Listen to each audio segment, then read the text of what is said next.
Jesus is here. Yesu ali wano.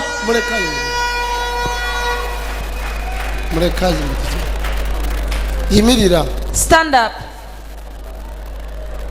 Here. Never nange nsi. The world has issues, you people. Nyabo wabachi. What happened to you, lady? Waba. Wanje? Kagwali toma jampinde biswa. Yalwala ettama ne limumenya obulago. Kati obulago bwewunzikireeyo. So ebisemerayo. Bukalemerayo tubulawasa kurugayo. Obulago bwalemerayo tebusobola kuvaayo. The neck cannot stretch up. Gumulese. Are you the one who what happened? Omukazi akagwara obugwere namutwara mu igwariro ryarema nazo mu bashabirizi abandi nabwo ryaguma biremire obugwere hati bumazire emyaka ina bwazimba itama ryazimba ate bisajja nanko mutegwagwa ahibega beno hati kinahulirize radio nahulira pastor iga arakole ry'amahano nanye nikwe kwija kunuya kaleta yo mugwere. They tried to go to different hospitals, but it all failed. So thereafter they heard from a certain radio station, I guess it's a TV, talking about Pastor Iga. So they decided to bring her right here. Ensingo yakutuka yebaka kuli. Ebisabika hendeka byaranza kuliya. Bisaka hendeka byaranza kunuya abwo bugwere kubiremereza. Ndichi? Kituufu obulago bwacha yamenyeka ensingo. It's true, the neck got a cramp. Ne chamira side emu tevaayo. The neck cannot stretch from that side. Myaka ena. 4 years. Emyaka ina.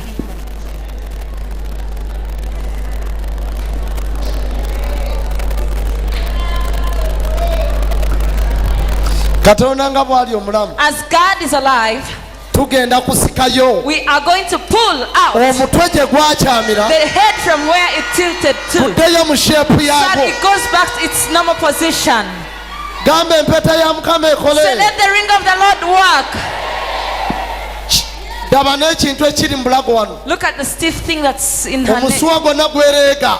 Look at how the stiffness of her neck. Musuwa gwonna gwereega laba. Look at the stiffness of her neck. Gwonna gwereega. It's very stiff. Okuyita mu mpeta ya Mukama. Through the ring of the Lord. Okuyita mu mpeta ya Mukama. Through this ring of the Lord. Nsikayo. I pull. Obulago buno. This neck. Gye bwalemalira. From where it got stuck. Nsikayo omutwe guno. I pull this head. Ngukomyawo. I bring it back. Buyita. I call it. Come back. Komao. Come back. Komao. Come back. Komao. Come back. Komao. In your normal possession. Komao mu kifo kye ekya bulijjo. Come back. Komao. Nkusikayo. I pull you. Nkusikayo. I pull you. Nkusikayo. I pull you back. Nkusikayo. I pull you. Nkusikayo. I pull you. Nkusikayo. I pull you to your normal position. Come back. Komao. Nsikayo obulago. I pull this neck from where it got stuck. Nyunga ensinga eno kati. I joined this neck which had tilted. Okuyita mu mpeta ya Mukama. Through this ring of the Lord. Come back. Komao. Come. Komao. Come. Komao. Komao. Komao. Komao. Komao. Komao. Komao. Komao. Terera. Terera. Komao. Komao. Komao. Komao. Yiyecha. Terera. Yiyecha. Terera. Yiyecha.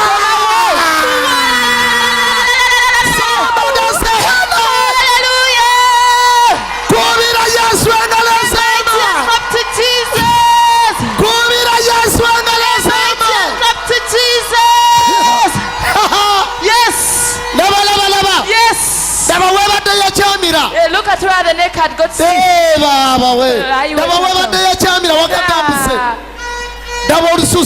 The skin had gotten spoiled. Look at the skin.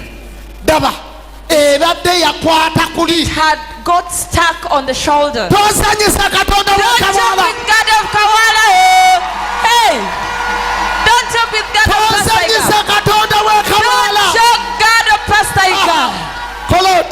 Do like this. Kolot. Like this exercise. Aha. Wow, wow, wow, wow, wow, wow. Hallelujah. Yesu agaleza amai. A mighty and clap to Jesus. Natamba. Mwisho natamba Yesu natambira.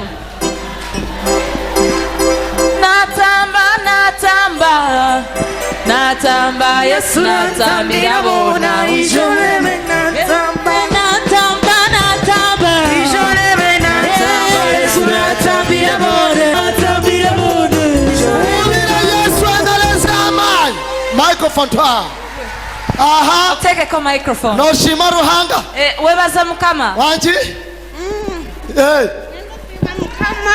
mukama owansiza Pastor Iga ngani mukama kumpera mugisha na namara myaka ina ntarabasa kureba ubaju Bambi. bene mukama yankoresa amahano natira mu izina rya Yesu mukama kumpera mugisha pa.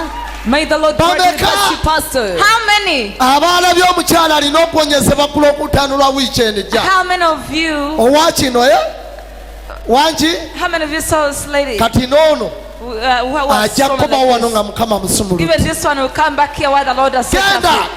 You n'ekyo go. kibule. You call it that thing Mu izina lya disappear Yesu. in the name of Jesus. God bless you. Kama kwenye omukisa. Aka akasente nakaawe That is your bagenda money. kakuleetera They genda are going to otole. bring it for you. Go and sit.